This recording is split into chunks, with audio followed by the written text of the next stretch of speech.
இன்னைக்கு வீடியோல நம்ம ஒரு எக்ஸோ பிளானட் பத்தி தான் பார்க்க போறோம். எக்ஸோ பிளானட்னா ஒண்ணுமில்ல, நம்ம சோலார் சிஸ்டம்ல இருந்து வெளியே இருக்கிற பிளானட்ஸ் தான் எக்ஸோ பிளானட்னு சொல்லுவாங்க. இந்த வீடியோல ரொம்பவே டிஃப்ரெண்டான எக்ஸோ பிளானட் பத்தி பார்க்கலாம்.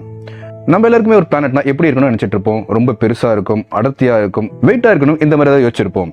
ஆனா சில பிளானட்ஸ் நம்ம சாப்பிட்ற நமக்கு ரொம்பவே பிடிச்ச பஞ்சு மிட்டாய் போல இருக்கும் சொன்னா நம்புவீங்களா? வாய்க்கு வந்து அடிச்சு விடாதப்பா அப்படின்னு சொல்லிடாதீங்க. இந்த பிளானட்ஸ் பத்தி இப்போ டீடைல்டா பார்ப்போம். இது வரைக்கும் நம்ம சேனலை சப்ஸ்கிரைப் பண்ணாதவங்க சப்ஸ்கிரைப் பண்ணி பக்கத்துல நோட்டிபிகேஷன் பெல்ல கிளிக் பண்ணிக்கோங்க. 2012 கெப்லர் ஸ்பேஸ் டெலிஸ்கோப் சிக்னஸ் கான்ஸ்டலேஷன்ல இருக்கிற ஒரு சில கிரகங்களை கண்டுபிடிச்சது. இந்த கிரகத்தை பற்றி சயின்டிஸ்ட் அடுத்த 2 வருடங்களுக்கு ஆராய்ச்சி செய்து இந்த பிளானட்ஸ் பற்றிய பல உண்மைகளை வெளிக்கொண்டு வந்தாங்க. அந்த கோள்களோட பெயர்கள் Kepler 51b, Kepler 51c, Kepler 51d. இந்த கிரகங்கள் சிக்னஸ் கான்ஸ்டலேஷன்ல இருக்கிற நட்சத்திரமான கெப்லர் 51 சுற்றி வருதுன்னு அறிவிச்சாங்க. சரி, இந்த கிரகத்தில் அப்படி என்ன ஸ்பெஷல் அப்படின்னு நினைச்சீங்கன்னா, இந்த கிரகத்தை சூப்பர் பப்ஸ்னு சொல்லுவாங்க. சரி, இந்த சூப்பர் பப்ஸ் மீனிங் என்னன்னு கேட்டீங்கன்னா, சூப்பர் பப்ஸ்ல சைஸ்ல ரொம்ப பெருசா இருக்கும். எக்ஸாம்பிளுக்கு நம்ம சோலார் சிஸ்டம்ல இருக்கிற ஜூபிட்டர் அளவு இருக்குன்னு சொல்லலாம். ஆனா ஜூபிட்டருக்கு இருக்கிற மாஸ் இருக்குமா, அதாவது வேழன் கிரகத்துக்கு இருக்கிற நிறை இருக்குமான்னு கேட்டீங்கன்னா அதுதான் கிடையாது. ஜூபிட்டரோட கம்பேர் பண்ணும்போது இந்த கிரகம் 100% கம்மியா இருக்கும். என்னதான் வேழன் கிரகம் அளவுக்கு சைஸ்ல பெருசா இருந்தாலும் மாசை பொறுத்த வரைக்கும் ரொம்ப கம்மி. பூமி கூட கம்பேர் பண்ணோம்னா பூமியோட சில மடங்கு வெயிட் தான் அதிகமா இருக்கும். சரியா இந்த கிரகத்தை பஞ்சு மிட்டாய் மாதிரி இருக்கும் சொல்றாங்கன்னா, இந்த கிரகத்தோட டென்சிட்டி அதாவது அடர்த்தி ரொம்பவே கம்மியா இருக்கும். எந்த அளவுக்குன்னா, நம்ம பூமியில இருக்கிற மண்ணை 160 லிட்டர் எடுத்து வெயிட் போட்டோம்னா 190 கிலோ வரும். அதே இந்த கெப்லர் 51b, c, d கிரகத்தோட மண்ணை வெயிட் போட்டு பார்த்தோம்னா அதே 160 கிலோ இந்த பிளானட்ல வெறும் 16 கிலோ தான் வரும். இப்ப புரிஞ்சிருக்கும் இந்த கிரகம் எவ்வளவு வெயிட்லெஸ்ஸா இருக்குன்னு. 2014 இந்த கிரகங்கள் பற்றி விளக்கம் வெளியிடும் போது சயின்டிஸ்ட் கொடுத்த எல்லா தகவலும் உண்மையான ஒரு கேள்வி முன்வைக்கப்பட்டது. ஏன்னா எக்ஸோ பிளானட், அதாவது நம்ம சோலார் சிஸ்டம்ல இருந்து வெளியே இருக்கிற பிளானட்ஸ் கண்டுபிடிக்கிறது ரொம்பவே கஷ்டம்.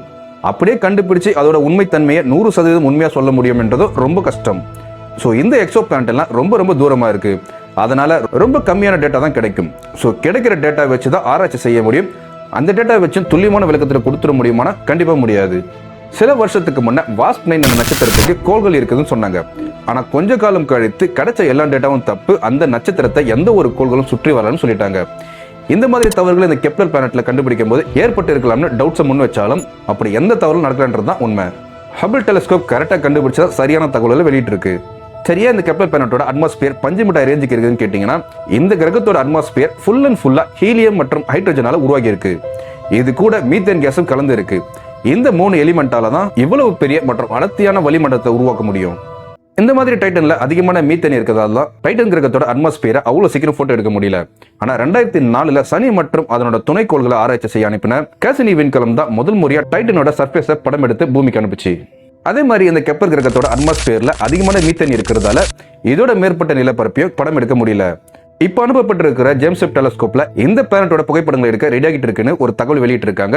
தெளிவான புகைப்படம் வெளிவரும் பட்சத்துல மேலும் பல தகவல்கள் இந்த எக்ஸோ பிளானட் பத்தி வெளிவரன்றதுல டவுட்ஸே வேணாம். வேற என்ன இந்த பிளானட் பத்தி தெரிஞ்சுக்கணும்னா, இந்த கெப்லர் பிளானட்ஸ் எல்லாம் உருவாகி 500 மில்லியன் வருஷங்கள் தான் ஆகுது. ரொம்ப இளமையான பிளானட்ஸ் அப்படின்னு சொல்றாங்க. இப்போதான் பல உருமாற்றங்கள் நடந்துட்டு இருக்கு.